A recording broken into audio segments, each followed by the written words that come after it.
الله الرحمن الرحيم أقول هارون الله لأن بين الملك وكوكبه والجسم ومكانه تعلق قاطعا لأن يقال فلك كوكب وجسم متمكن وقع أن بين الرياض والجسم تعلقا قاطعا لأن يقال جسم أبيض وقع أن كوكب غير خالد بالفلك والمكان مشركان وأنت تعلم أنه إذا قيل الاختصاص على ما بشرناه لا يرد عليه ذلك لكنهم يفتقون لإثبات كل شيء في شيء بمجرد تعلق النائب كما سيأتي ويسمى المحل. صبر کرو میاں، یہ یسمى المحل سے آگے مطلب شروع ہو گیا.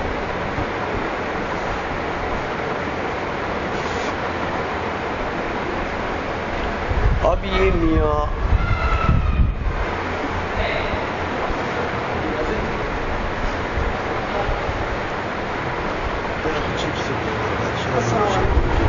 وعلیکم السلام واچا سے بخیر لوگ اللہ اپنے سے گورے بیمار ما اللہ دې خوشاله کنه نه ټول بیماران دي اللہ پاس رکھے نا الله دې خوشاله سي الله تاسو کلاس ډیسټرب کیږي نو خیر دے زه ما خو واسه وایي چې تاسو ملاقات وشي.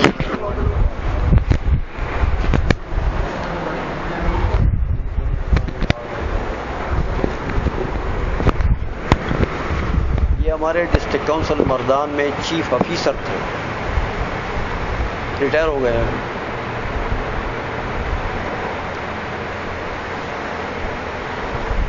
ہم نے مدرسہ ابتدا میں جب بنایا تو اس زمانے کی بات ہے. یہ آتے تھے ملتے تھے، ابھی میں بھی ان کے دفتر میں جاتا تھا. اچھے آدمی یہاں تو کے رہنے والے، تو بڑی دوستی تھی ہماری، لیکن بہت عرصہ کے بعد ملے ہوئے.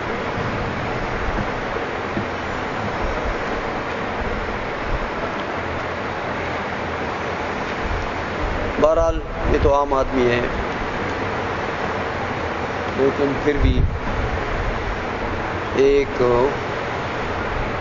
شرافت ہے کہ اتنی مدت کے بعد بھی انہوں نے یاد رکھا.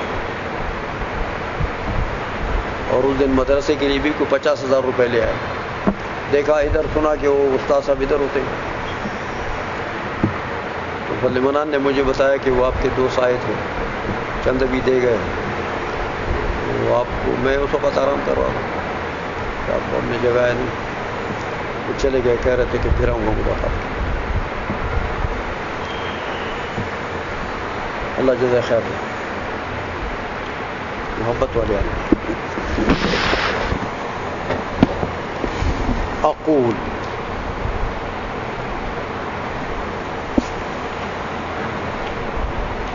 یہ جو تعریف کر دی ہے حلول کی، یہ دو تعریفیں اکٹھی کر دی ہے نا.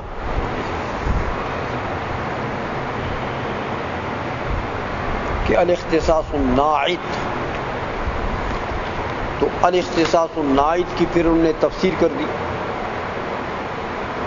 یاد ہے کہ التعلق الخاص الذي يصير به احد المتعلقين نعتا للآخر والآخر منعوتا به، یہ کر دی ہے. اور دوسری تعریف یہ نقل کر دی کہ الحلول اختصاص احد الشيئين بالآخر بحيث يكون الاول نعتا والثاني منعوتا. یہ دو تعریفوں کو قریب قریب، میں نے آپ کو بتایا تو دونوں قریب قریب ہیں، اس لیے دونوں کو اکٹھا کر دیا. تو دونوں کے اوپر اعتراض مشترک ہوتا ہے، اس لیے اقول سے دونوں پر اعتراض کرنا. کہتے ہیں اختصاص ناعت، یہ حلول کی تعریف ہے. اور پھر اختصاص ناعت کی تعریف تم نے یہ کر دی کہ ایک کا دوسرے کے ساتھ ایسا تعلق ہو جس تعلق کے بنا پر ایک نعت دوسرا منعوت بن سکے. اختصاص ناعت کا یہ مطلب ہے. تو یہی تعریف تو صادق آتی ہے فلک اور کوكب کے درمیان. دیکھو میاں، فلک اور کوكب کے درمیان میں ایسا اختصاص اور تعلق ہے جس کی وجہ سے ایک نعت اور دوسرا منحوت بن سکتا ہے. آپ کہتے ہیں الفلک مکوکب، اور توصیفی اعتبار سے کہو تو الفلک المکوکب، اور حمل کرو تو الفلک مکوکب. اے میاں تو یہ تعریف تو صادق آ گئی، لیکن یہاں حلول ہے. یہ کوكب جو ہے، ستارہ جو ہے، یہ فلک کے اندر حال ہے ایک. دوسرا مادہ نقص، جسم اور مکان. جسم اور مکان کے درمیان میں بھی ایسا تعلق ہے جس کی وجہ سے ایک نعت اور دوسرا منحوت بنے گا. جیسے آپ کہتے ہیں الجسم متمکن، اگر حمل کی تعریف حمل کے طریقے سے کرنا ہے اور توصیفی ترکیب بنانی ہے ہاں تو الجسم المتمکن. سمجھ آ رہی ہے؟ تو یہ تو اختصاص ناعت سے جو تم نے تفسیر کی ہے وہ تعریف تو پوری کی پوری صادق آ گئی ان دونوں چیزوں پر، حالانکہ حلول نہیں ہے. سمجھ میں آ گئی ہے؟ حلول نہیں. جیسے آپ نے مثال دی تھی بیاض اور جسم کی، کہ بیاض اور جسم میں ایسا تعلق ہے جس کی وجہ سے بیاض نعت اور جسم منحوت بن سکتا ہے. تو ہم کہتے ہیں اسی طرح کا تعلق ہے فلک اور کوكب میں، اسی طرح کا تعلق ہے جسم اور مکان میں. سمجھ میں آئیے؟ تو بیاض اور جسم کے درمیان میں اگر حلول ہے اور یہی تعلق ہے تو پھر تو جسم اور مکان میں بھی حلول ہوگا، پھر تو فلک اور کوكب میں بھی حلول ہوگا. حالانکہ ہے تو پتہ لگا کہ یار یہ تعریف تو ٹھیک ہو، یہ تو معنی نہیں ہے دخول غیر سے، تو یہ تعریف بھی گڑبڑ ہے. سمجھا گئی ہے؟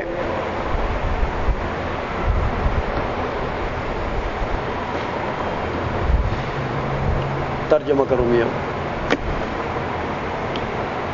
اقول ها هنا بحث، اس تعریف میں بھی بحث ہے. لأن بین الفلک وکوكبہ،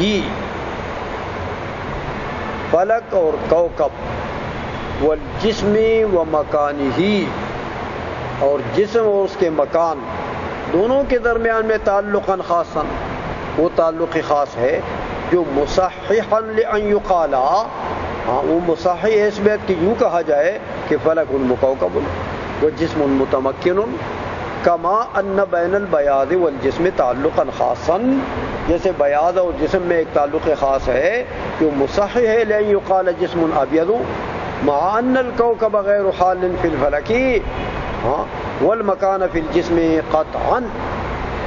سمجھ آئیے؟ حالانکہ یہ دونوں ایک دوسرے میں حال نہیں ہے، لیکن تعریف حلول کی صادق آ گئی ہے.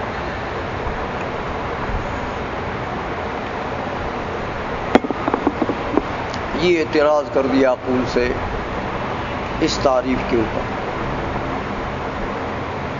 انت تعلم سے جواب دے رہے ہیں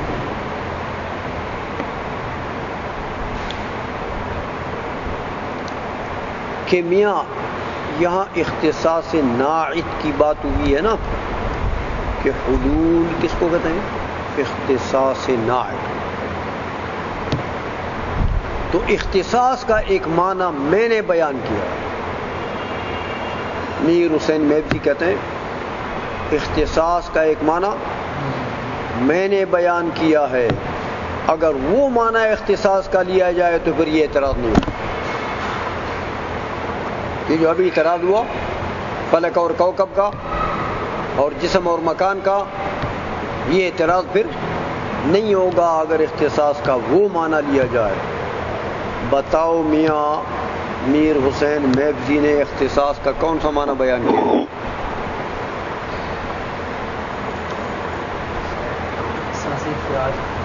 ہاں کدھر ہے؟ نکالو، کدھر بیان کیا ہے؟ نکالو نکالو۔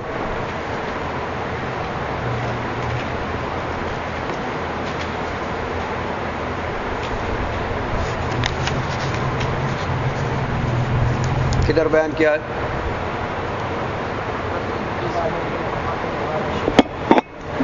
ہاں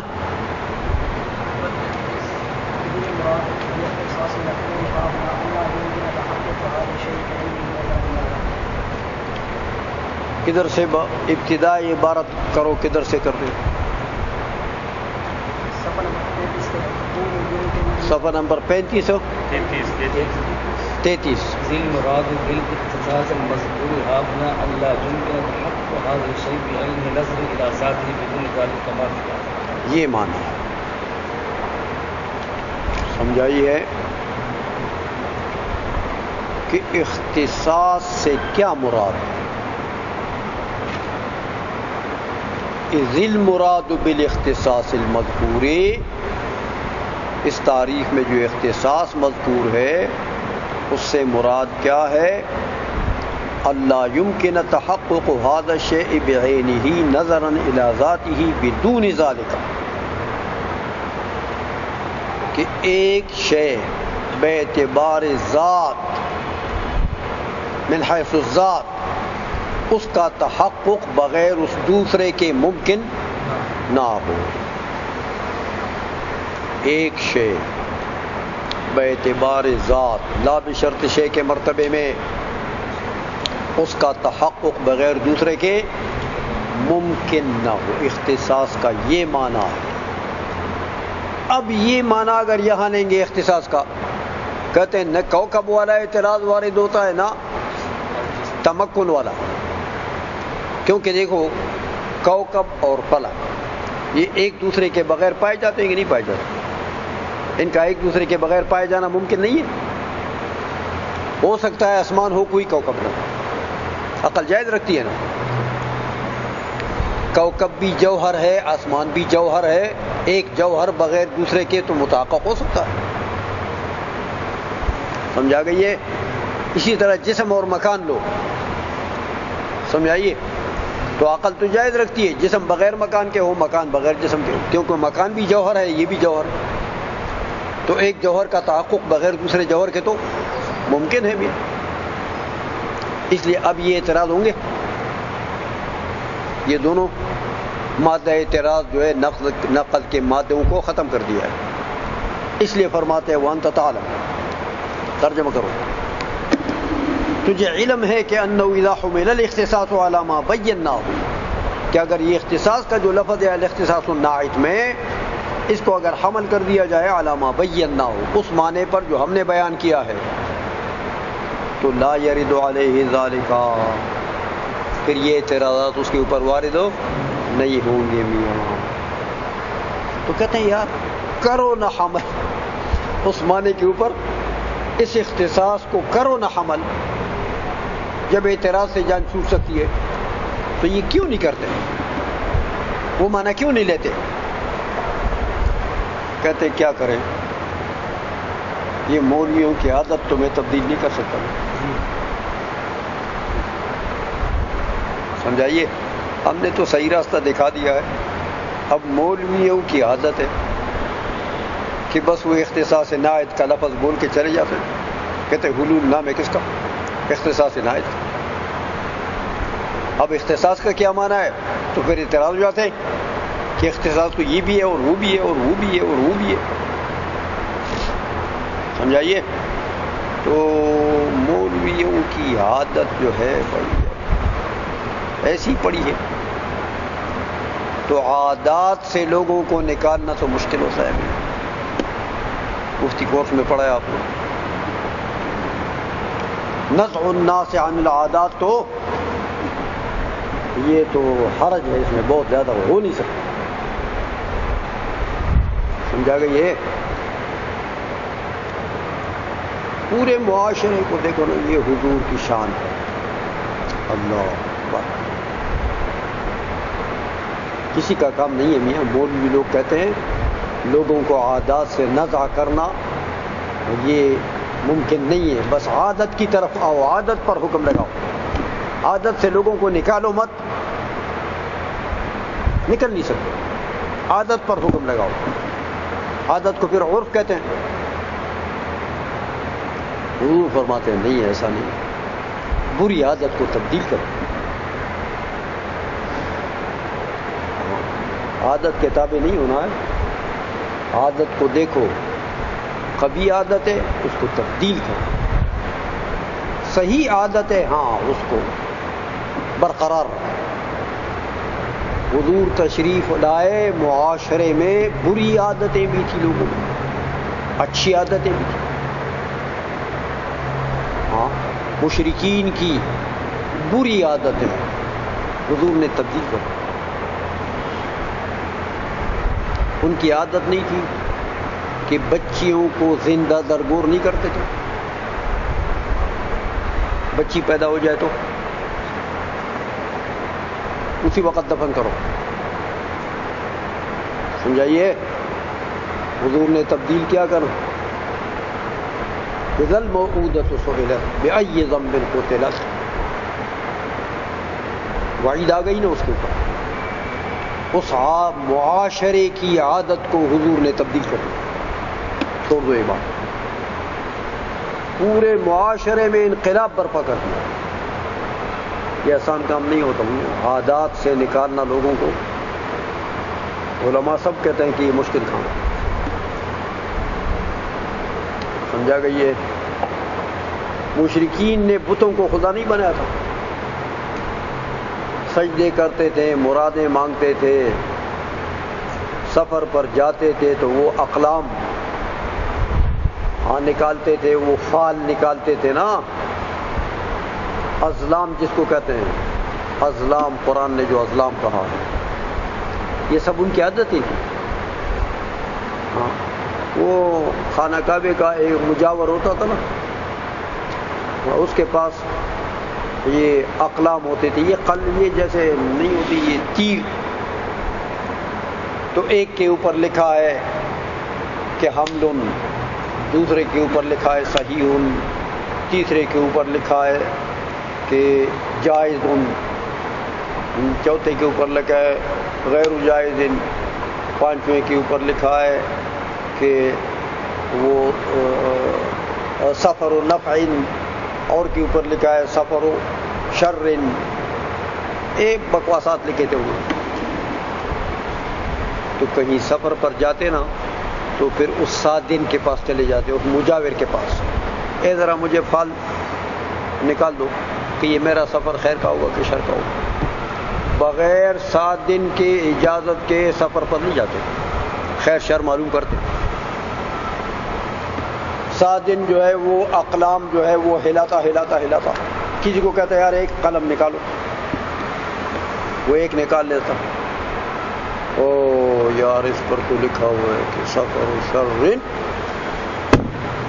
اچھا بس نہیں جاتا. جیسے خدائی حکم آ گیا. تو اسی طرح وہ اپنے قسمتوں کو معلوم کرتے تھے ازلام سے.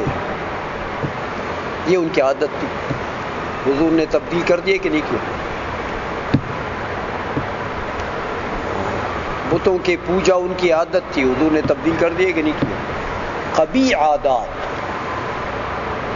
شریعت نہیں مانتی. حسن عادات شریعت تسلیم کر. جو اچھی عادتیں تھیں مشرکین کی تھیں، لیکن معاشرے کو حضور نے برقرار رکھا. اچھی عادتیں مثلا دیکھو نا، ان میں صلہ رحمی تھی. مشرکین تھے لیکن صلہ رحمی ایک دوسرے کے ساتھ کرتے تھے. حضور کے پاس بھی کئی درخواستیں لے کر نہیں آئے کہ یا رسول اللہ ہم تو آپ کے قوم تھے، آپ کی قوم ہلاک ہو رہی ہے، صلہ رحمی تو کریں. وہ خود صلہ رحمی کرتے تھے، اچھی عادت حضور نے برقرار رکھی، بلکہ صلہ رحمی کی بڑی تاکیدی احکام آ گئے قرآن میں. اس لیے نزع الناس عن العادت یقیناً مشکل کام ہے، لیکن قبائح سے نزع واجب ہے. سمجھا گئی ہے؟ اس لیے میں بھی فرماتے ہیں کہ لکنہم یکتفون لاثبات حلول شیء فی شیء، لکنہم، یہ جو مولوی حضرات ہیں، یہ حکماء، یہ اکتفا کرتے ہیں بس حلول کے اثبات شیء، حلول شیء فی شیء کے اثبات کے لیے. کس پر اکتفا کرتے ہیں؟ بمجرد تعلق الناعت، بس کہتے ہیں یار حلول کس کا نام ہے؟ الاختصاص الناعت، بس اتنا کہہ دیتے ہیں. یہ ان کی عادت ہے. تو اب لوگوں کی عادتوں کو بدلنا تو میر حسین میبری فرماتے ہیں یہ میرا کام نہیں ہے یار، میں نے تو صحیح راستہ بتا دیا. ہاں چلتے ہو اس کے اوپر منزل مقصود تک پہنچو گے، کوئی اعتراض نہیں ہوگا. ہاں نہیں چلتے ہو تو پھر تم جانو اور ٹھوکریں جانے. ہاں کما سے عجیب. چلو